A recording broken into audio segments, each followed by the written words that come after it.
Menthol cigarettes have a significant impact on the health of African Americans, contributing to heart attacks, lung cancer, strokes, and other diseases. Joining us right now to talk about this, bring my guests up, please. Folks, this is a really important story. Anybody knows I can't stand smoking. So again, want to bring up the guest right now. Give me 1 second here. Mignon Guy, Chair of the Department of African American Studies at Virginia Commonwealth University out of Richmond, Virginia. Let's really break this thing down. People don't understand. There's a direct intersection of black-owned media and menthol cigarettes. Explain. Well, Black-owned media and a multitude of other organizations as well. Unfortunately, the tobacco industry has done a great job in infiltrating Black communities in multitude of fashion. They've infiltrated by early on in the days. They would advertise with ebony and jet and use ads of Black images and try to portray a certain type of Black culture that they wanted to sell to the public. And it happened to work. Marketing works, right? And they brought this into our communities by infiltrating our media, by infiltrating our churches, our political organizations, such as Congressional Black Caucus, you name it. They've done very well at spending their multi-billions of dollars trying to get into our community. But we have to add this. But we have to add this. And the reason that happened is because all of the other advertisers would not advertise in Black media. So as a result, if you were Ebony, if you were Jet, if you were Black newspapers, if you were Black on radio, all these other companies would not advertise in Black owned media. And I dare say, and I know people may think this is crazy, without this advertising, a lot of Black owned media would have died. And that was the dilemma that Black owned media was in. And that is, damn, cigarettes, because you couldn't, because at that time, you couldn't do alcohol. So it's kind of like, look, they were coming there, and I remember full page ads in Ebony. That's right. Full page ads in Jet, when other folks, car companies and other brands would not touch Black-owned media. That's right. That's right. They exploited, they were very good at exploiting vulnerabilities in the Black community, right? So if certain organizations didn't have funding or didn't have support, then in comes the industry and to save the day, right? But the whole time, they're actually peddling a poison to our communities. And I have such a push-pull sort of feeling about this because, they've also done this with HBCUs. They've funded HBCUs and given them money and support because they don't get enough money from Congress, or they don't give enough money from the federal government in order to survive and in order to serve our students the way that we need them to. So in comes the tobacco industry to come save the day, but it's at too great of a cost. It's at a cost of 45,000 lives every year. And not only this, who remembers this right here? That you see right here. Now, right. Again, I need everybody to understand, when you hear the phrase cool jazz festival, you're thinking, oh shit, this cool. No. This is what they were advertising, the cool filters. Right. When you Newport, same thing. You think Newport Jazz Festival, you think no. Newports. Not only that, when you go back to, again, go to the 70s, the Virginia Slims tennis tour. Mm-hmm. Mm-hmm. That wasn't named after a slim woman named Virginia. No, it sure wasn't. It was named after the product. But the last one. So and again, I was talking African Americans, but you also had. Why is it escaping me right now? For the the Winston Cup in NASCAR. Yep. The Winston, wasn't no man named Winston. That was a cigarette brand. So the cigarette companies, they were massive spenders of advertising, and that didn't really end until you had those state lawsuits where they began to lose those. And part of the agreement in those lawsuits, they had to stop advertising. That's right. That's right. And it's funny you mentioned that, because not only did they infiltrate Black communities by media, right? I live in Richmond, Virginia right now. I'm a new transplant to the Confederacy, as I call it. I live in Richmond, Virginia. It's predominantly Black area, and you walk onto our campus, and what do you see is the Altria Theater, which is owned by Philip Morris, right? So they have their way of going into these communities in multiple ways. And I've done other shows recently, and folks would call in and they would talk about how the only people that could get the only decent jobs that Black folks could get in some of the tobacco regions was with the tobacco industry. And so they would give them well-paying jobs, and they would give them security where they couldn't get jobs in other places. And what happened? They gave them free cigarettes to take home and to give to their families and to give to their friends. So they had media, and they still have media. They just do digital media now, right? Because they can't do the billboards anymore. So they had the media cornered. They came into the communities by giving churches funding, and they would support certain types of gatherings and things of that nature. Those festivals that you referred to, which was perfect, married it with music, so it seemed okay, and it seemed like it was part of the culture. And then they gave them jobs, and they still do it today. They still try to recruit Black scientists to come over to the industry to try to work for them as well. Again, it's just one of those things people really don't understand how deep this went. Deep. And then when you talk about those events, it was literally buying tables at every Black event, Black conferences. I mean, it was extremely deep in the Black community. Questions from my panel. Candace, you first. So we've been talking about this push and pull. As you said, they provided money to media companies and they provide jobs. But I've been reading about this push and pull too, in terms of Black clergy and store owners saying, hey, listen, you can't just get rid of these menthol cigarettes, because people are going to find other ways around it, and you're going to be taking away business from us. So I'm wondering, what's your response to that for people saying this is going to hurt us economically? We have to do something else, because prohibition is never going to work. Didn't work with alcohol, didn't work with abortion, hasn't worked with a lot of stuff. So before she answers that, I'm gonna tell you something. So, and again, people need to understand how they buy off people. And let me be perfectly clear: the ads that you see running for this campaign, we're being paid to run those ads. I got no problem with saying that, but I despise cigarettes. I'm allergic to smoke, so I would say ban all that shit. I'm perfectly fine with it.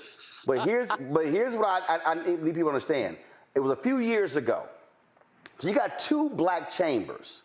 You have the Black Chamber of Commerce that Harry Alford runs, okay? And they always paying them to do stuff. I'm being straight up. Then you got U.S. Black Chambers, Inc. So a few years ago, when this issue came up, all of a sudden we see these news releases, and Alford's group was saying, oh no, we can't support this because this is gonna hurt the Black-owned convenience stores. That was what they were using.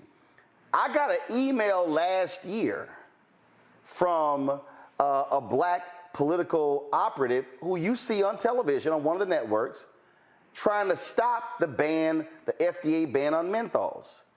And they pulled in some prominent Black pastors and Black lawyers. So they were trying to book them on my show. And I was like, hell no, that shit ain't happening. And then, of course, Politico later did a story on the Black civil rights and folks and lawyers who were being paid off. They were trying to use that very argument, Candace, oh, it's going to hurt the Black convenience stores, until you start trying to add up how many Black convenience stores do you actually have that are being impacted. They're like, oh, it's going to hurt the Black-owned bodegas in New York. Yeah. Who? Yeah. So they've tried to use, I mean, the economic, oh, you're going to hurt black people when, hold up, how many people die per year? 45,000 lives per year. That's, yes. That's black lives or total lives? 45,000 black lives. So 45,000 black lives, and we ain't talking the untold millions we got to spend on health care as a result of this. And menthol cigarettes are a lot different than other cigarettes, correct? Yeah. Yes, they're absolutely different. So menthol cigarettes actually are more addictive. Menthol cigarette smokers tend to have more nicotinic receptors in their brains, right? And so it makes it more difficult for them to quit. The smoking topography is different. How you inhale the products are different because they have the coolants and they have the sugars in them that makes the poison go down more smoothly. That's why, and the reason why they have these coolants in there, excuse me, one of the appeals of the menthol cigarettes are the coolants, which make them more appealing to young people, to young kids. We have black kids who are age 12, between 12 and 18, that use these products. And we also have white children that start using these products earlier because it makes the poison go down more smoothly. Not only do they increase the nicotinic receptors, they make them more addictive, they make them more difficult to quit smoking. That's why we have such low rates of quitting amongst black people. And I will get back to that, the store owner thing. We don't have, when we go to these neighborhoods, let's look at who owns the stores in the neighborhoods. They're usually not black people, quite frankly. We don't own the things that we need to be owning in our own communities. We often see other groups and other populations that own these products. So the economic impact on the stores compared to the devastating economic impact on the lives that we're losing, it's a no-brainer. You know what I'm saying? We're talking about potentially 37% of the 37% of the cigarette market is menthol cigarettes. 85% of the people who smoke menthols are black people. Those are the And 94% of black youth who smoke menthol. Boom.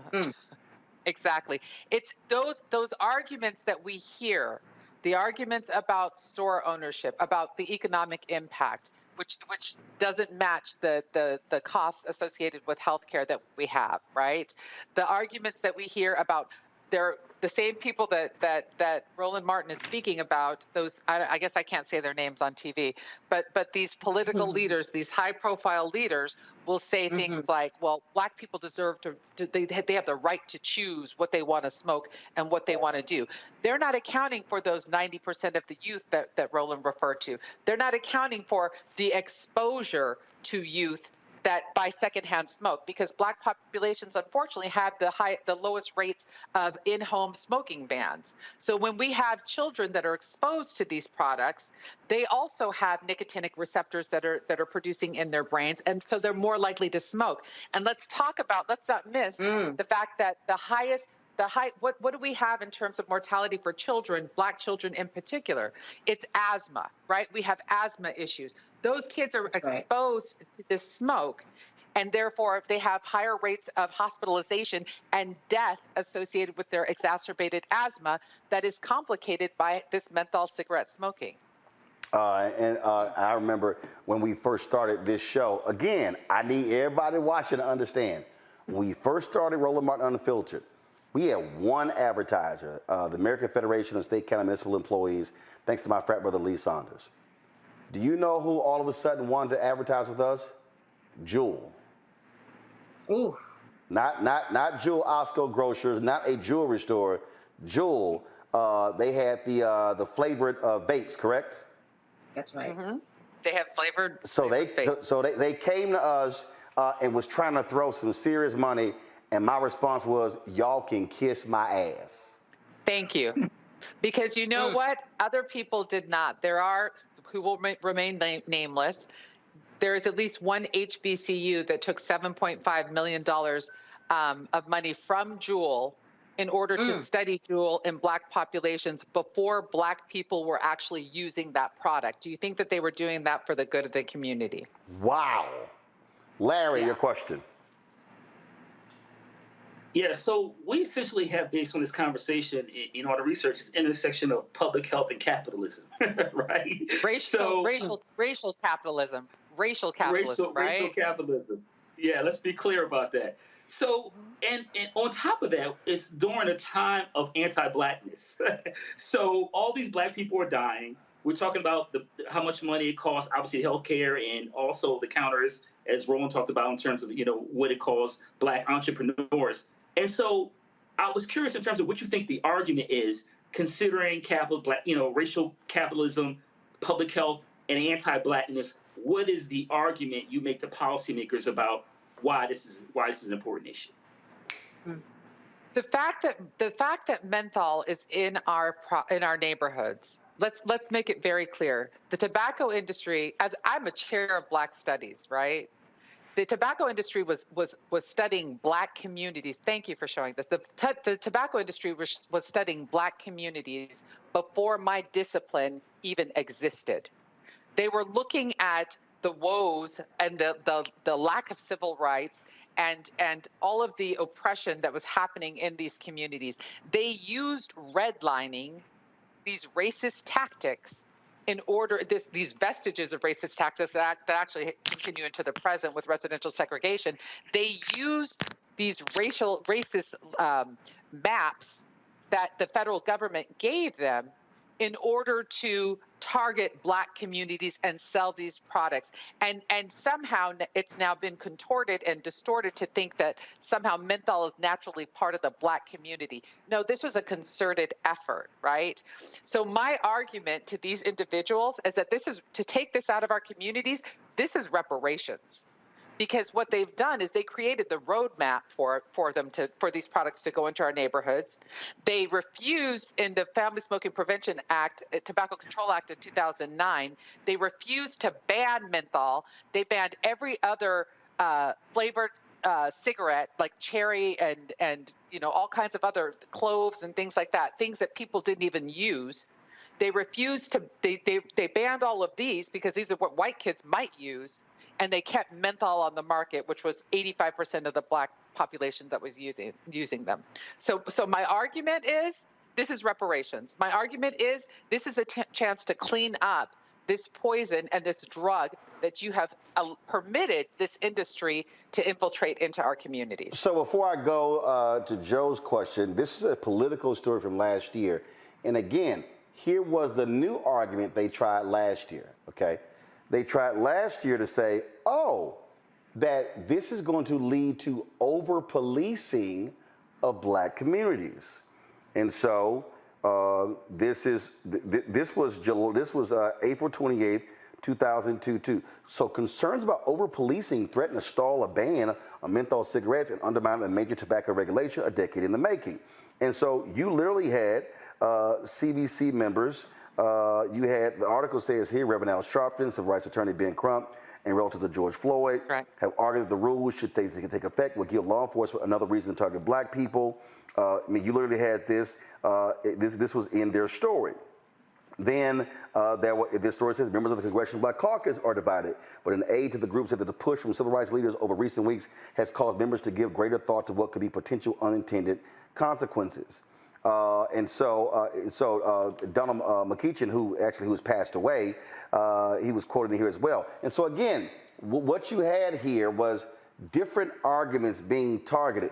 The goal was not to deal with over-policing. The goal was not to deal with anything else. The goal was to keep Black people buying menthol cigarettes. Joe.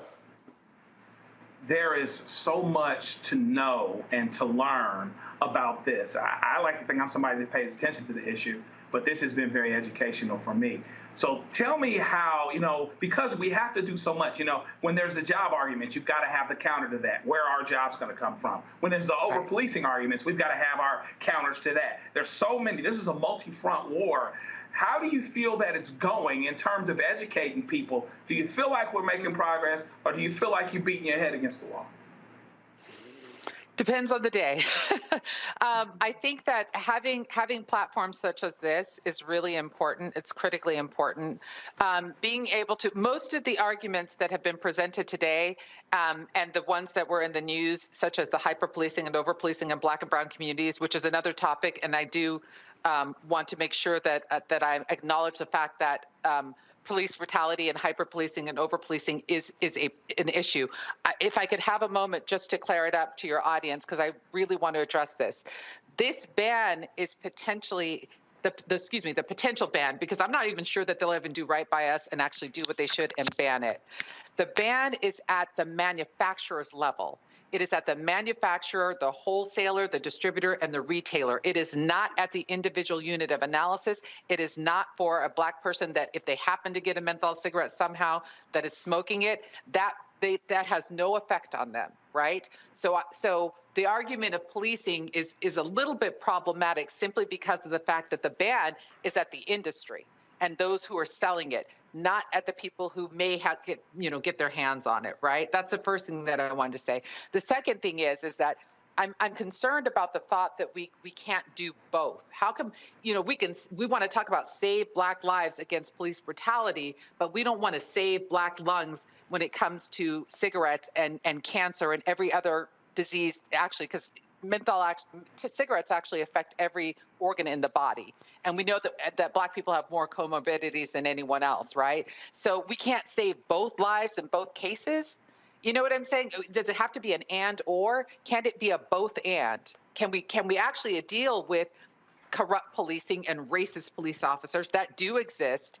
And can we also save the lives of children and adults that use these products, that are addicted to these products, that we don't even have good evidence-based practices to help them quit, right? So it's not like people always want to say to me, well, Mignon, if people want to quit smoking menthol cigarettes, they'll just quit. No.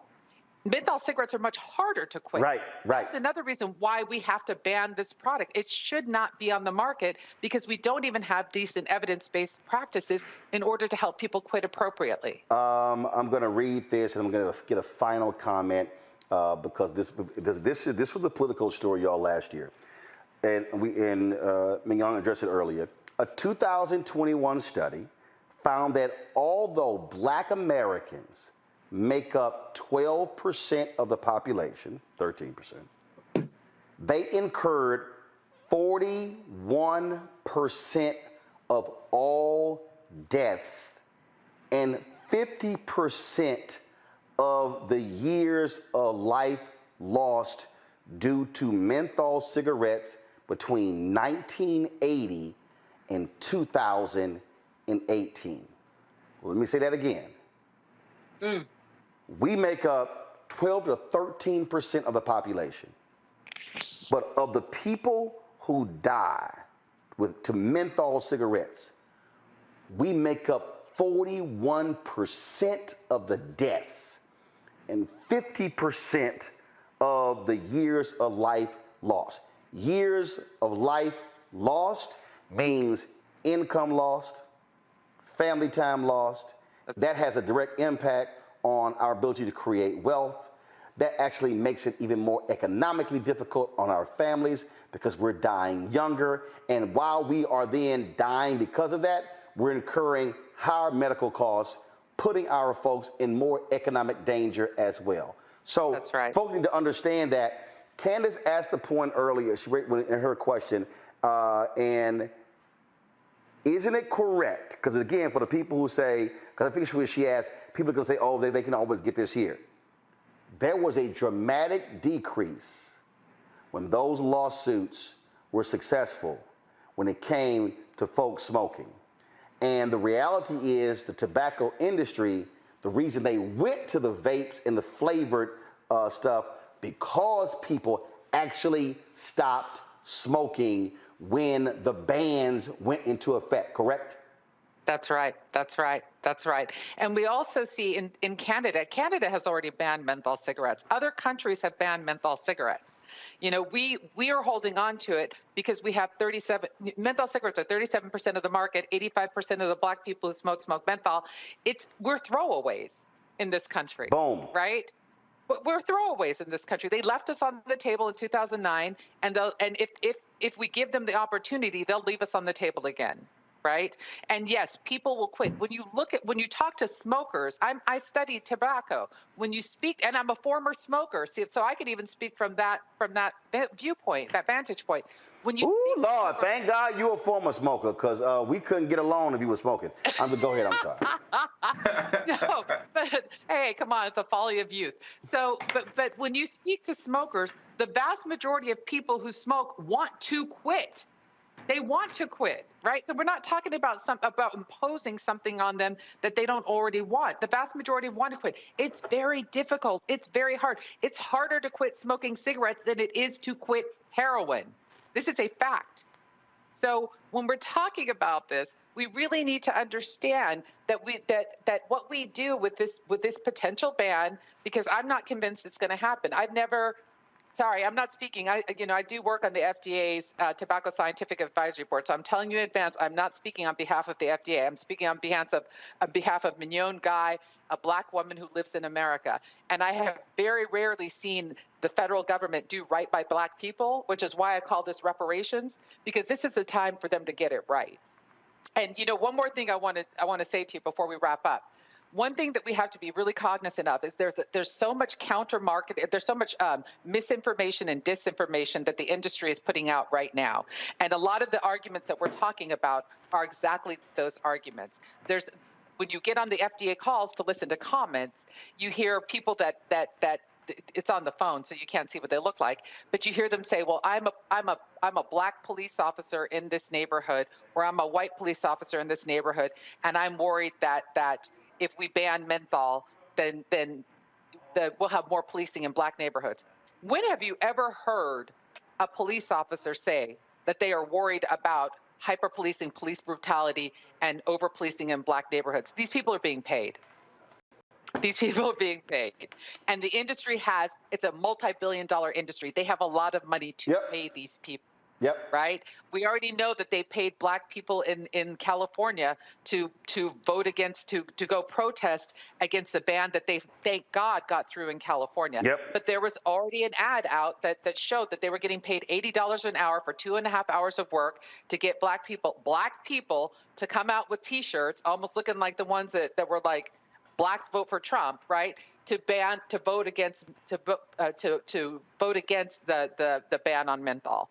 So they're taking our own people to vote against our own interests, to save our own Black lungs and to save our own Black lives. Yep. We cannot allow this to happen. We absolutely cannot allow this to happen. And again, I just need people to understand, they wanted to pay me a lot of money to advertise Jewel on this show. And I said no.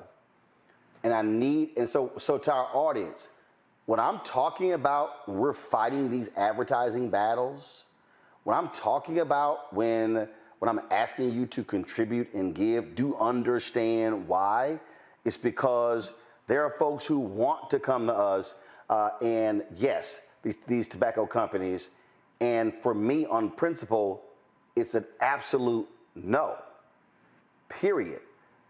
But guess what? If we don't have this show, we can't counter the messaging. And so you have to understand, and that was the trick that they used against Black-owned media in the 70s, and the 80s, and the 90s. And I'm talking about they had 26 and 52-week ad buys for newspapers, which is unheard of, and they had 12-month ad buys in magazines when no other major advertisers were willing to give them the kind of money. So just understand what Professor Guy is laying out. It was a clear play on Jim Crow racist policies, filling the void, knowing full well we needed the money. But what it also did was it gave them an inroad into our lungs and our households, and we are paying the price. Professor Guy, we appreciate it. Thank you so very much. Look forward to having you back. Thank you so much for having me. I really appreciate it. And thank you for keeping the good fight. Thanks a bunch. All right, folks, back to our Roland Mark Unfiltered video in just one moment. For decades, the tobacco industry has deliberately targeted Black communities and kids with marketing for menthol cigarettes. It's had a devastating impact on Black health. Tobacco use claims 45,000 Black lives every year. It's the #1 cause of preventable death. In the 1950s, less than 10% of Black smokers used menthol cigarettes. Today, it's 85%. Ban menthol cigarettes. Save lives. When you talk about Blackness and what happens in Black culture, we're about covering these things that matter to us, speaking to our issues and concerns. This is a genuine people-powered movement. There's a lot of stuff that we're not getting. You get it, and you spread the word. We wish to plead our own cause. Too long have others spoken for us. We cannot tell our own story if we can't pay for it. This is about covering us. Invest in Black-owned media. Your dollars matter. We don't have to keep asking them to cover our stuff. So please support us in what we do, folks. We want to hit 2,000 people, $50 this month, raise $100,000. We're behind 100,000, so we want to hit that. Y'all money makes this possible. Checks and money orders go to P.O. Box 57196, Washington, D.C. 20037-0196. The Cash App is $RM Unfiltered. PayPal is R Martin Unfiltered. Venmo is RM Unfiltered. Zelle is Roland at RolandSMartin.com.